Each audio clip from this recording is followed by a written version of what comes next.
میں اپنے بوڑھے باپ کے ساتھ گھر میں اکیلی رہتی تھی۔ ایک روز رات کو گھر کا دروازہ بند کرنے گئی تو دروازے کے پیچھے ایک لڑکا بیٹھا رو رہا تھا۔ میں نے اس سے رونے کی وجہ پوچھی تو میرے آگے ہاتھ جوڑ کر بولا، پلیز میری جان بچا لو، میرے پیچھے پولیس پڑی ہے۔ میں اس پر ترس کھا کر اسے اپنے گھر میں لے آئی۔ صبح فجر کے وقت میں نے اسے کھانا کھلایا اور بولی، اب تم چپکے سے چلے جاؤ، اگر ابا جی نے دیکھ لیا تو قیامت آ جائے گی۔ وہ بہت خوش ہوا اور چلا گیا۔ کچھ دیر بعد جب میں سونے کے لیے اپنی چارپائی پہ لیٹی تو اچانک میری نظر اس لڑکے کی ایک چیز پر پڑی۔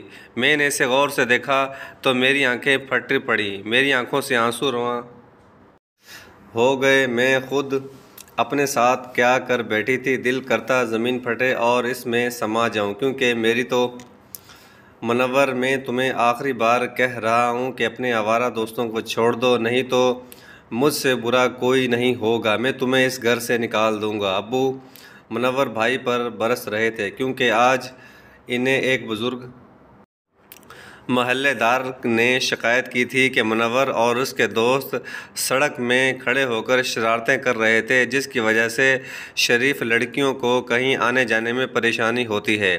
ابو نے بھائی کو خوب سنائی تو وہ پریشان سے کھڑے تھے۔ ابو بولے، منور، میں نے تمہیں اس دن کے لیے پال پوس کر بڑا نہیں کیا کہ تم اپنی جوانی یوں آوارہ گردیوں میں گزار دو۔ کل سے تم میری دکان پر بیٹھو گے، کیونکہ میری بوڑھی ہڈیوں میں اب اتنی جان نہیں رہی کہ میں سارا دن محنت مزدوری کروں۔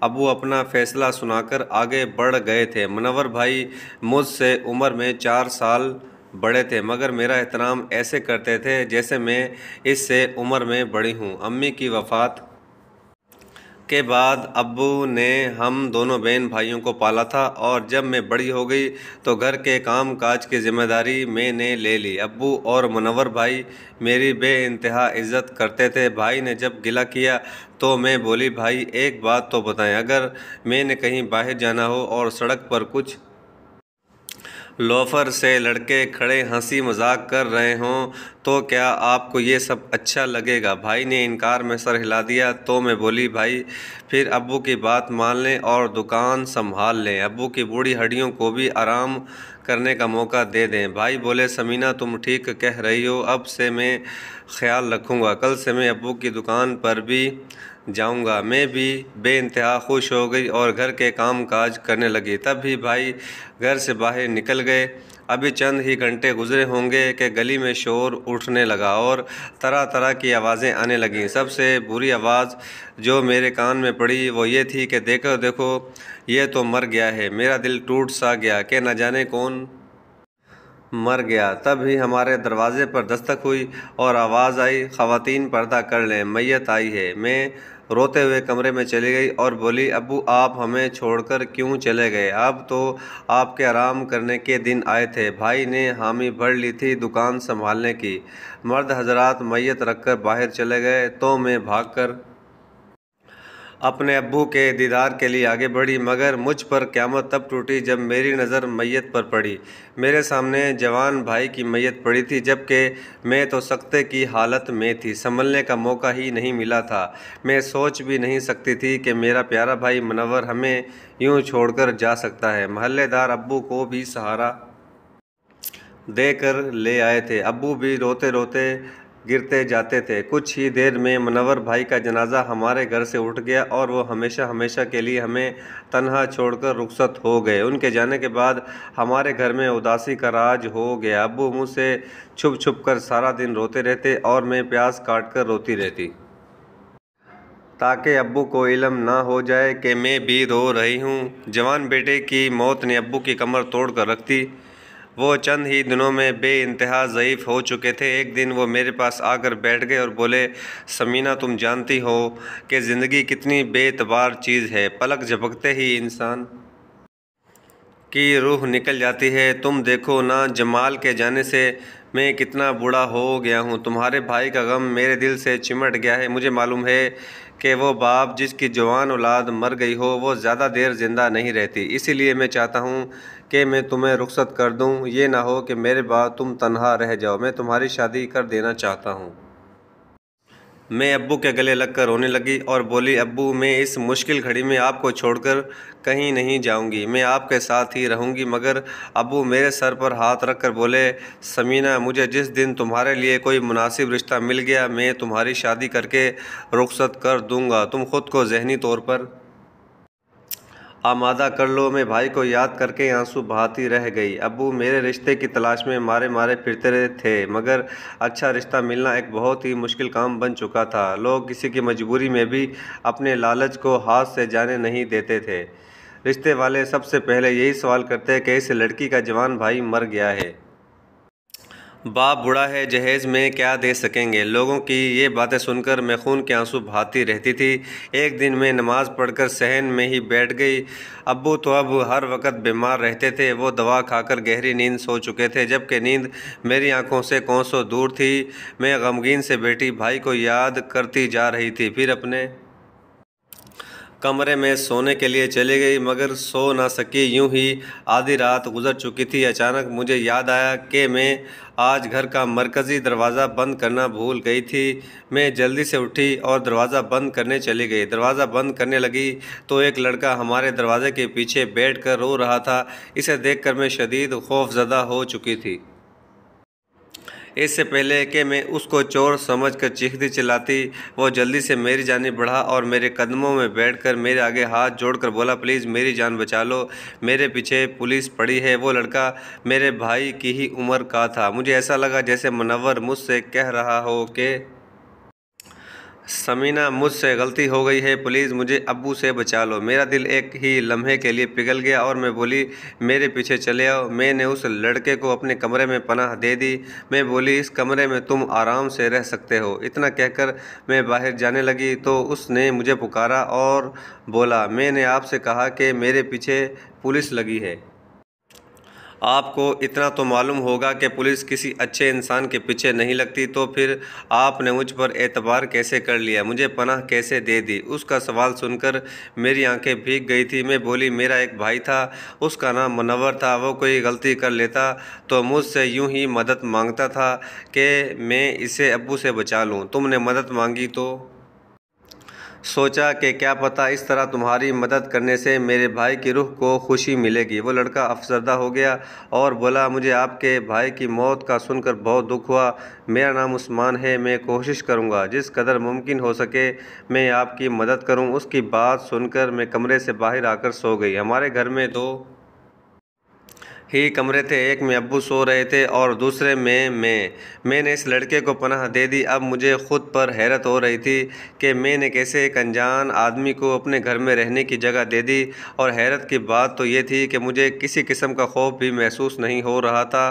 خیر میں ساری رات عبادت اور اذکار میں مصروف رہی تھی۔ صبح فجر کے وقت میں نے جلدی سے ناشتہ بنایا اور عثمان کے پاس لے گئی، وہ بھی جاگ رہا تھا۔ وہ ناشتہ دیکھ کر بے حد حیران ہوا۔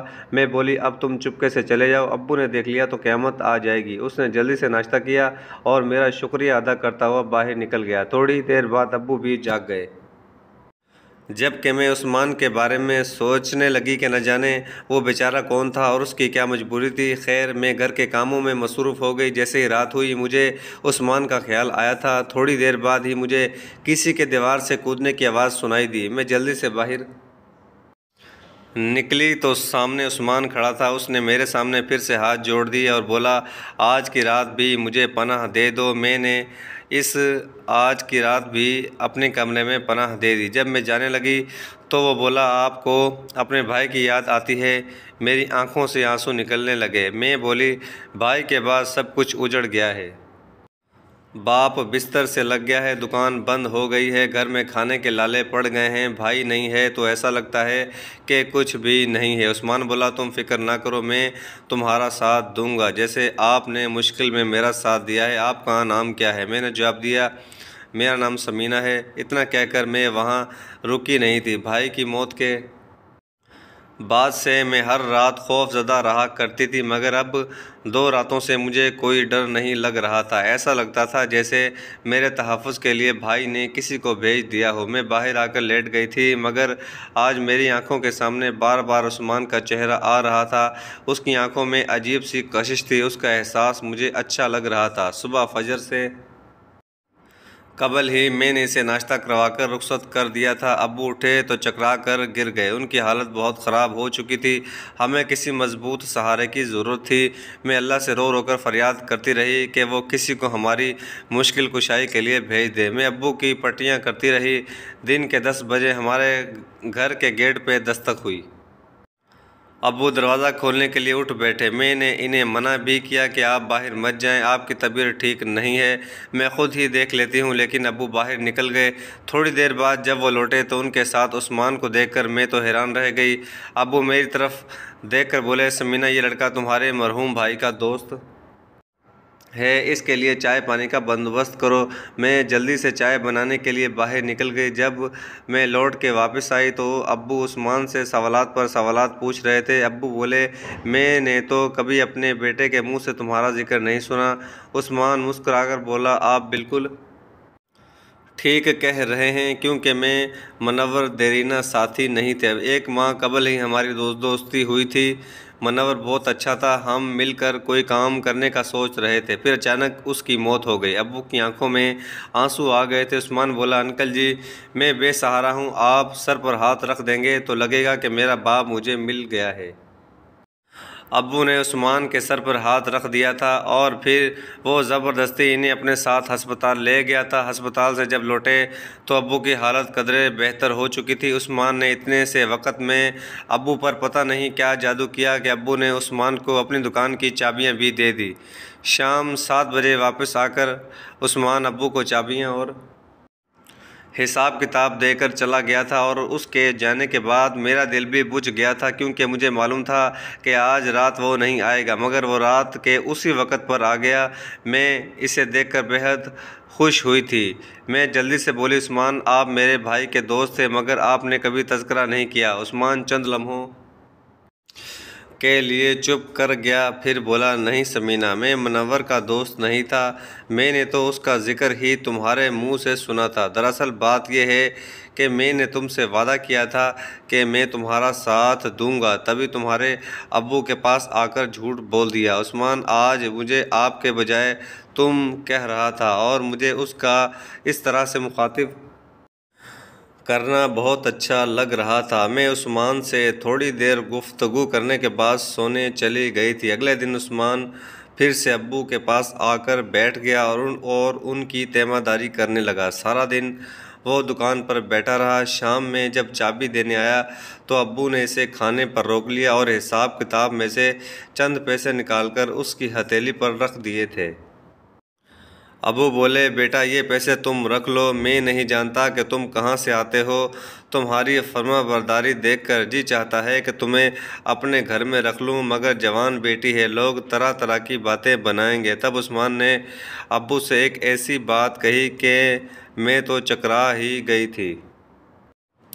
وہ بولا، انکل، میں جانتا ہوں کہ آپ سمینہ کی شادی کے لیے فکر مند ہیں، اگر میں کہوں کہ میں سمینہ سے شادی کرنا چاہتا ہوں تو آپ کا کیا جواب ہوگا؟ ابو کی آنکھوں میں آنسو آ گئے تھے۔ وہ بولے، اس سے زیادہ اچھی بات اور کیا ہو سکتی ہے؟ ابو کی رضامندی سنتے ہی میں بھاگ کر اپنے کمرے میں چلی گئی تھی۔ اگلے ہی دن عثمان دوپہر میں گواہ اور مولوی کو لے آیا تھا۔ بہت ہی سادگی سے ہمارا نکاح ہوا تھا، مگر میں اس شادی کی وجہ سے بے انتہا خوش تھی، اتنی خوش کہ میرے پیر زمین پر ہی نہیں لگتے تھے۔ میں نے اپنے ہاتھوں سے اپنا کمرہ سجایا تھا جہاں ہم نے اپنی شادی شدہ زندگی کا آغاز کیا تھا۔ عثمان نہ صرف بہترین شوہر ثابت ہوا تھا، وہ بہت اچھا داماد بھی تھا، ابو کا بھی بہت خیال رکھتا تھا۔ مجھے تو اس نے سر آنکھوں پر اٹھا رکھا تھا، میرے ساتھ ایسے برتاؤ کرتا جیسے میں اس کی محبوبہ ہوں۔ میں اس کی سنگت میں اتنی خوش تھی کہ بھائی کا جدائی کا زخم بھی بھرنے لگا تھا۔ ابو بھی اب مطمئن ہو چکے تھے۔ انہی دنوں میں مجھے اولاد کی خوشخبری ملی تھی۔ میرے تو قدم زمین پر ہی نہیں ٹکتے تھے۔ لیکن انہی دنوں ابو بھی ہمیں چھوڑ کر چلے گئے۔ ایک روز ابو کی طبیعت اچانک بہت خراب ہو گئی۔ عثمان انہیں ڈاکٹر کے پاس لے گئے، مگر ڈاکٹر نے بتایا کہ وہ تو راستے میں ہی دم توڑ گئے تھے۔ ان کے آخری الفاظ یہی تھے کہ میں اپنے بیٹے سے ملاقات کے لیے جا رہا ہوں۔ میں ٹوٹ کر رہ گئی تھی، مگر عثمان کی بے پناہ محبت نے مجھے سہارا دیا تھا۔ میں اکثر یہی سوچتی تھی کہ مجھ میں ایسا کیا ہے جو میرا شوہر مجھ سے اس قدر شدید محبت کرتا ہے۔ ابو کا چہلم ہو گیا۔ ایک روز عثمان بولے، میں تمہیں اپنے گھر لے کر جانا چاہتا ہوں۔ میں نے بھی خوشی خوشی حامی بھر لی تھی، مگر میں کہاں جانتی تھی کہ عثمان کے گھر جاتے ہی مجھ سے میری ساری خوشیاں چھن جائیں گی۔ میں عثمان کے گھر گئی تو یہ دیکھ کر حیران رہ گئی کہ وہ تو بہت وسیع اور خوبصورت گھر تھا۔ میں بھی بہت خوش تھی۔ عثمان رات بہت دیر تک باتیں کرتے رہے، پھر میری آنکھ لگ گئی۔ دن چڑھے، میری آنکھ کھلی تو مجھے اپنے پہلو میں عثمان نظر نہیں آیا۔ میں جلدی سے اٹھی اور بستر کو ٹھیک کرنے لگی تھی۔ میری نظر ایک لفافے پر پڑی جو غالباً عثمان کا ہی تھا۔ میں نے اسے کھول کر دیکھا تو آنکھیں پھٹ پڑی، کیونکہ اس لفافے میں تو میری تصویریں تھیں، ایسی تصاویر جو مجھ سے چھپ کر کھینچی ہوئی تھی۔ میں کبھی بازار سے کچھ خرید رہی ہوتی تھی تو کبھی بس میں سفر کر رہی ہوتی تھی۔ میں تھر تھر کانپنے لگی تھی، کیونکہ وہ تصویر تو میری 2 سال پہلے کی تھی، پھر عثمان نے یہ تصویر مجھ سے چھپ کر بنائی تھی۔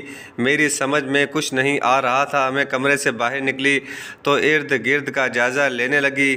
گھر میری توقع سے بھی زیادہ بڑا اور حسین تھا، جہاں پر قیمتی چیزیں بکھری پڑی تھی۔ میں کمروں میں جا جا کر دیکھتی رہی، ان کی سجاوٹ دیکھ کر دنگ ہوتی رہی۔ ایک کمرہ بند تھا، مجھے اس کی چابی نہیں مل رہی تھی۔ مجھے لگا کہ مجھے وہ کمرہ ہر حال میں کھول کر دیکھنا چاہیے، اسی لیے میں یہاں وہاں اس کمرے کی چابی تلاش کرتی رہی۔ آخر کار بڑی تگ و دو کے بعد مجھے وہ چابی الماری سے مل ہی گئی تھی۔ میں جلدی سے اس کمرے کی طرف گئی اور جیسے ہی میں نے وہ کمرہ کھولا تو میری آنکھیں پتھرا گئی تھی۔ وہاں بیڈ پر میرے بھائی منور کی ٹی شرٹ پڑی تھی۔ میں نے ایک ہی نظر میں اسے پہچان لیا تھا۔ میں لرزتی ہوئی آگے بڑھی اور بھائی کی شرٹ کو گلے لگا کر روتی رہی۔ رو رو کر میری ہچکی بند گئی تھی۔ ایک دم سے کمرے کا دروازہ کھلا اور گھبرایا ہوا عثمان کمرے میں داخل ہوا۔ وہ بولا، سمینہ تم یہاں کیا کر رہی ہو؟ میں چیخنے لگی اور بولی، تم مجھے یہ بتاؤ کہ میرے بھائی کی شرٹ یہاں کیا کر رہی ہے؟ تم کون ہو؟ تمہارا میرے بھائی سے کیا تعلق تھا؟ عثمان بولا، کیا مطلب؟ تمہارے بھائی کی شرٹ؟ یہ تو میری شرٹ ہے، میں تو تمہارے بھائی سے کبھی ملا ہی نہیں تھا۔ میں آگے بڑھی اور عثمان کا ہاتھ اپنے سر پر رکھ کر بولی، تمہیں میرے اور ہونے والے بچے کی قسم مجھے سب کچھ سچ سچ بتا دو۔ عثمان نے اپنا سر تھام لیا تھا، وہ بیڈ پر بیٹھ گیا تھا، اس کی آنکھوں سے آنسو بہنے لگے تھے۔ وہ بولا، سمینہ میں تم سے بہت زیادہ محبت کرتا ہوں۔ ایک دن میں نے تمہیں بازار میں چوڑیاں خریدتے ہوئے دیکھا تھا، بس اس دن سے مجھے تم سے محبت ہو گئی تھی۔ میں نے سوچ لیا تھا کہ ہر حال میں تمہیں پا کر ہی رہوں گا، اسی لیے میں نے تمہارا پیچھا بھی کیا۔ جیسے جیسے وقت گزرتا گیا میں تمہارے عشق میں دیوانہ ہوتا چلا گیا۔ میں ایک بہت بڑے رئیس کی اکلوتی اولاد ہوں۔ آج تک میں نے جس چیز پر ہاتھ رکھا وہ مجھے ضرور ملی ہے۔ پھر یہ کیسے ہو سکتا تھا کہ میں اپنی زندگی کی محبت سے دستبردار ہو جاتا؟ اسی لیے میں نے تمہارے بھائی منور کے ساتھ دوستی کر لی۔ میں منور کے ساتھ ہنسی مذاق کرتا رہتا۔ ایک دن میں نے سب دوستوں کے درمیان غلطی سے منور کو اپنا سالا کہہ دیا تھا۔ اسی بات پر منور مجھ سے خفا ہو گیا۔ میں نے اسے بہت بار معذرت کی مگر وہ راضی نہ ہوا۔ پھر میں نے منور کو بتا دیا کہ میں تمہاری بہن سمینہ سے محبت کرتا ہوں اور اس سے شادی کرنا چاہتا ہوں۔ تب وہ بولا کہ اگر تم سونے کے بھی بن کر میرے سامنے آ گئے تب بھی میں اپنی بہن کا ہاتھ تمہارے ہاتھ میں نہیں دوں گا۔ میں نے اسے بہت بار سمجھایا مگر اس نے مجھ سے ضد باندھ لی تھی۔ پھر اسی بات پر ایک روز ہمارا جھگڑا ہو گیا۔ میں نے اسے دھکا دیا تو وہ سڑک پر جا گرا اور اس کی ٹکر ایک گاڑی سے ہو گئی۔ منور اسی وقت دم توڑ گیا۔ میری نیت اسے مارنے کی نہیں تھی، یہ سب حادثاتی طور پر ہوا تھا، مگر اس کے کسی دوست نے مجھے دھکا دیتے ہوئے دیکھ لیا تھا۔ اس نے میرے خلاف تھانے میں مقدمہ درج کروا دیا تھا کہ میں نے ہی اسے مارا ہے۔ پولیس میری تلاش میں تھی مگر میرا باپ بہت اثر و رسوخ والا آدمی تھا، اسی لیے پولیس والے چھاپے مارنے سے پہلے ہی مجھے خبردار کر دیا کرتے تھے۔ انہی راتوں میں تمہارے گھر آنے لگا تھا۔ ظاہر سی بات ہے کہ مقتول کے گھر میں تو چھاپا نہیں پڑنا تھا، تم نے مجھے پناہ دے دی، اگر مجھے پولیس پکڑ بھی لیتی تو بھی مجھے سزا نہ دے سکتی تھی۔ میں پھوٹ پھوٹ کر رونے لگی تھی۔ میں نے خود کو مارنا پیٹنا شروع کر دیا تھا کہ میں نے اپنے بھائی کے قاتل کو کیوں پناہ دی۔ عثمان جلدی سے آگے بڑھا اور بولا، پلیز تم خود کو مت مارو، دیکھو میری نیت اسے مارنے کی نہیں تھی۔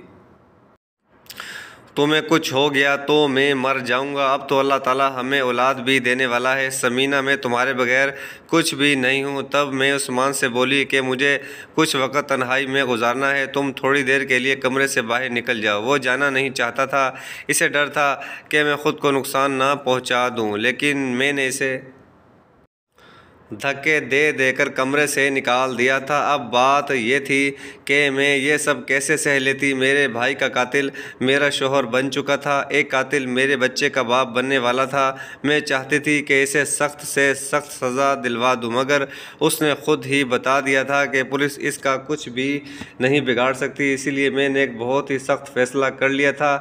اسی لیے میں اگلے روز ایک عالم کے پاس اپنا مسئلہ لے کر گئی، انہی ساری باتیں بتا کر کہا کہ اب میں اپنے شوہر سے خلا لینا چاہتی ہوں۔ وہ عالم بہت ہی اللہ والے تھے۔ ساری بات سننے کے بعد بولے، بیٹا تمہارے شوہر نے تمہارے بھائی کو صرف دھکا دیا تھا، تمہارے بھائی کی موت گاڑی کی ٹکر سے ہوئی ہے، ویسے بھی اس کی نیت اسے مارنے کی نہیں تھی۔ اب تمہارا شوہر تم سے معافی بھی مانگ رہا ہے، بہتر یہی ہے کہ تم اسے معاف کر دو، یہ معاملہ اللہ تعالیٰ پر چھوڑ دو۔ معاف کرنے والا آدمی اللہ تعالیٰ کو بہت پسند ہے۔ اس عالم نے میرا دل نرم کر دیا تھا اور میں نے یہ معاملہ اللہ تعالیٰ پر چھوڑ دیا۔ میں جیسے گئی تھی ویسی واپس آ گئی۔ شام کو عثمان آئے تو انہوں نے ایک بار پھر میرے قدموں میں بیٹھ کر معافی مانگی اور کہا کہ یقین کرو تمہارے بھائی کی موت حادثاتی طور پر ہوئی تھی، میں نے اسے نہیں مارا، میں دل صاف کر کے اس کے ساتھ زندگی گزارنے کا فیصلہ کر چکی تھی۔ آج اس بات کو کئی سال گزر گئے ہیں عثمان، اور میری زندگی بڑی ہی خوشحال گزر رہی ہے۔